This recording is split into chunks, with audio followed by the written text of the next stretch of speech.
Hey everybody, this is Grant Burgess, and we are in week 6 of Hip Hop and Downtempo in Ableton Live. And for the most part, a lot of week 6 is about review. We're starting over.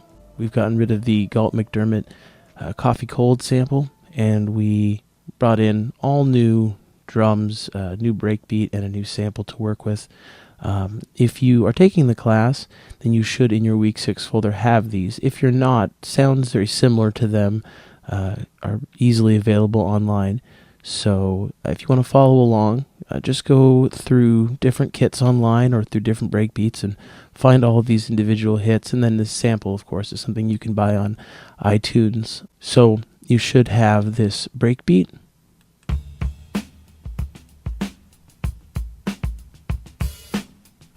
And then a clap, and then a full kick, which is just a pretty big kick, low kick, and we're not going to use these maybe hats. That's why they're maybe hats. A snare, and then these upbeat hats. So, and then there's the sample by a band called The Two Things in One. The song is called Confusion. I found it on a record called Mission Impossible. It was a bunch of funk masters, so you can find this online.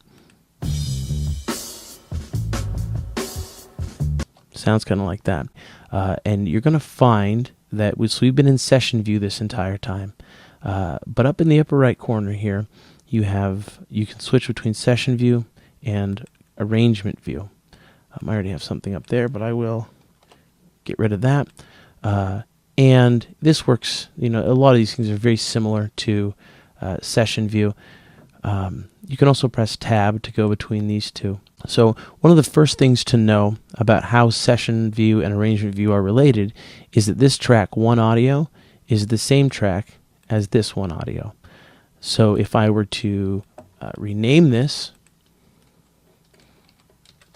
ABC, you'll see when I go over to the arrangement view that it's ABC as well.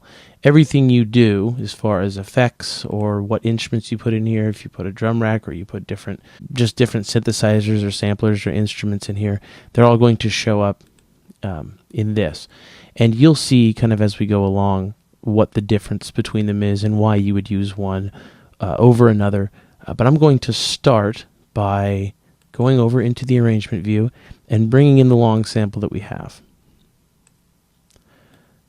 Now, instantly it should be obvious to you that this is a much easier way to chop a sample up. If you just want 4 bars of a sample, this is a much easier way. It's much easier to scrub through them. But one of the things about Live 9 is that if I were to you can see it turns into a little speaker so I can start playing. If I were to actually click and start playing, nothing happens. And the reason is this orange button up in the upper right corner kind of activates your timeline mode or your arrangement view. So that is kind of the first thing that you always want to do is you want to make sure that that orange button is turned off. The second thing you want to do when you're pulling in a sample is up here in options, you'll see it says snap to grid. You, at this point, you don't want it to snap to grid because if we are at 85 beats per minute and the song is not, then this grid, so we'll go ahead and turn snap to grid on, this grid isn't fitting the beat at all. So we want to turn that off. This is one of those really quick hotkeys that I memorize, Command 4. I use it so often I don't even go up here and click on this at all. I just instantly Command 4. And as a matter of fact, in this view, there are a couple of hotkeys that make things so much faster that they're definitely worth it for you to know. And I'll go over those when we get to them. So with the arrangement mode, if you want to start at the beginning of a clip, you just have to highlight it. So it's not highlighted now, and then when you click on it, it is highlighted. So now if you were to press play up here, it would start from the beginning. But now that's not the part we want from the song. So we have this intro bit, and then you've got this kind of louder part. That's still not what we want. It's at the very end of the louder bit, right when it gets into this second part. We're going to zoom in, and remember, if we just click on this, it'll play right at the beginning. And to move to make things shorter, all you have to do is get to the edge. You'll see it turns into a bracket here. And all you have to do then is just drag and move it around. It's much easier than down in a view like this, what we're used to in the session view. And this is why it's so much faster to do things in timeline mode or in arrangement mode than it is in session mode.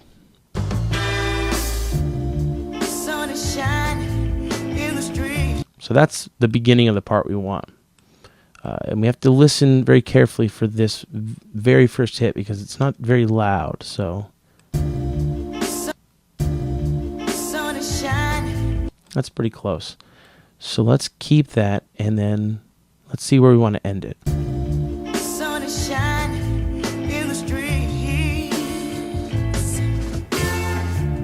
Okay, so that sounds good enough.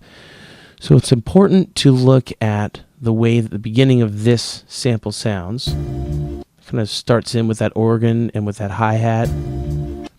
So when we get to the end of this, when it starts in on the new measure over here, it's going to sound the same. That's the part that we want to take out. That's the one from the next bar. So if we want to count it out, 1, 2, 3, 4, 2, 3, 4, 3, 2, 3, 4, 3, 2, 3, 4, 1.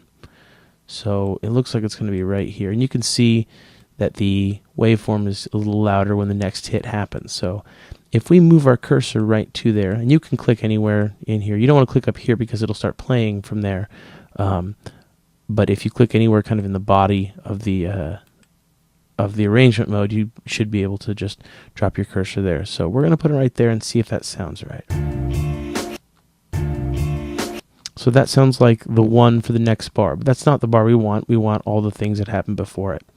So we want from where we trimmed up here to where we put the cursor right here. So what you do is you put your cursor where you want it, and over here in Edit, you can click Split. This is another one of those hotkeys that I just have memorized because I use it so much. Command E or Control E if you're on Windows, it'll split these two tracks apart. Now if you look, you'll see that they've been turned into two different tracks. So we're just going to get rid of the track we don't want. Right click and cut, or you can just kind of delete or backspace that out of there. And these should be the bars we want. The really nice thing about doing things in timeline mode is that you can see if they loop well by duplicating them. So you can also, if you right click and loop selection, so if you've got the track itself selected, you can right click and loop selection, and these two loop brackets that look exactly like they do down here, by the way, all very, very familiar things, they surround what you have selected, and then this turns on up here, and that'll allow you to loop. So that's one way to do it. If you don't want to do it that way, you can take one, right click, duplicate it. Now we're going to play it and see if they roll into each other well.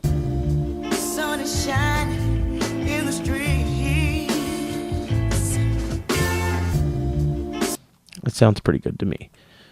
So we're just going to delete the extra one that we don't want.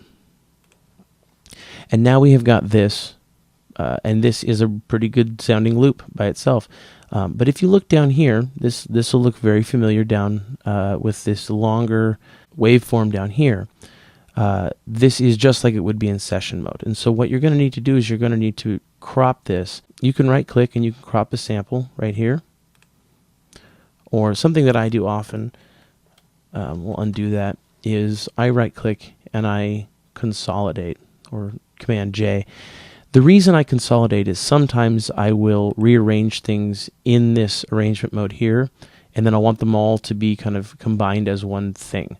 Just be aware that even if you crop it down here, you want to know that you can consolidate it and you'll get the exact same result no matter what. So now that we have this consolidated, there's no other information on this track except for this little bit right here. It's kind of like we froze it and we flattened it. So why don't we right click, copy, then we're going to go back to our session mode and right click and paste. And now we have a perfectly trimmed sample that is ready to be looped. It's already warped for me. If it's not warped for you, just make sure that it's warped. And right click and warp it as a 2-bar loop. And it should be pretty close. We'll turn the metronome on.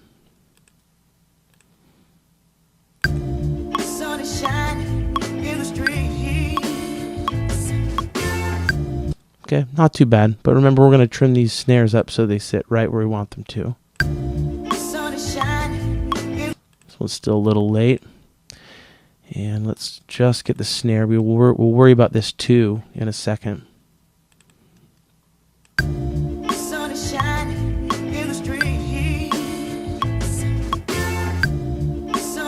All right, let's try and take this transient they have right here and see if that is really what we want to do.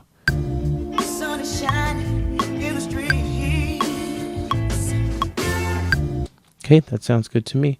So we are going to, we'll turn the metronome off, right click, freeze, and flatten it, and drag this over, and crop the sample.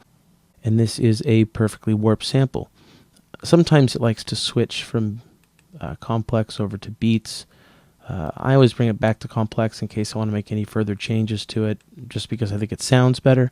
But it's up to you to decide whatever sounds best to you. So once you have it like that, you can do... Last time we chopped it up into kind of longer samples. If you chop it up by each count, so we'll put one on 1.2, we'll zoom in, put one near 1.3, 1.4, and on 2, 2.2, 2.3, and 2.4. That's a little off, but we'll... Actually, let's put it right on 2.4.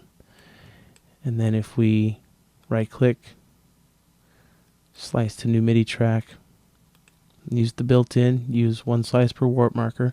You've already freezed and flattened this, so everything should be warped perfectly and you won't have any problems when you slice it to the new track. Remember to turn your release all the way up, your decay all the way up, in your show hide chain list and your I/O, turn them all on the same choke.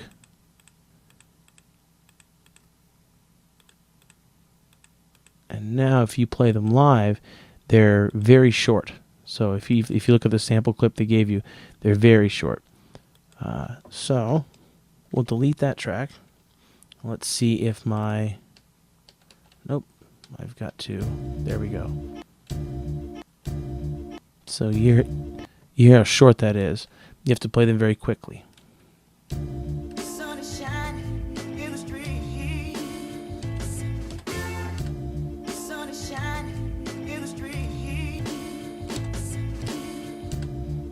Yeah, you can mess around with it however you want.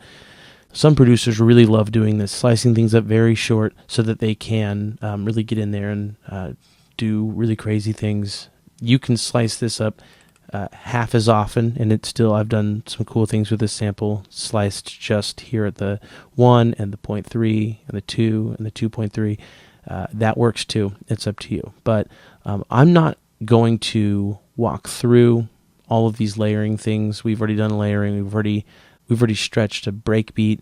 We've already put all those things together. So I just wanted to go through the arrangement mode and how to kind of scrub through samples, and we've looked at how to loop things or duplicate them to be able to hear if they loop well into themselves. So just practice with your drum racks and with stretching breakbeats, and definitely practice doing this, getting this so that you can pull samples exactly how you want.